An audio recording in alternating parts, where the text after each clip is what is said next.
Alam mo na ba ang manhwa na The Beginning After the End ay meron ng anime? Ang kwento ay tungkol kay King Gray, isang makapangyarihang hari na nagtaglay ng kayamanan at kapangyarihan ngunit nakaramdam ng kahungkagan sa kanyang buhay.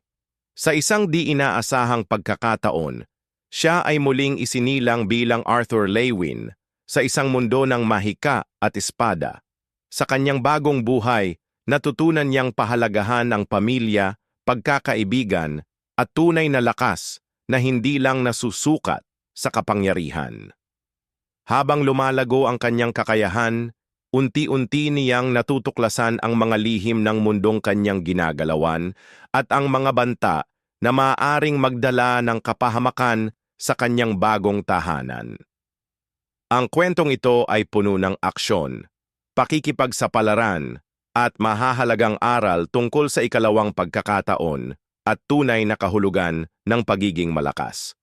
Ngayon, alam mo na, basahin or panoorin mo na. Thank you for watching. Please subscribe to my YouTube channel.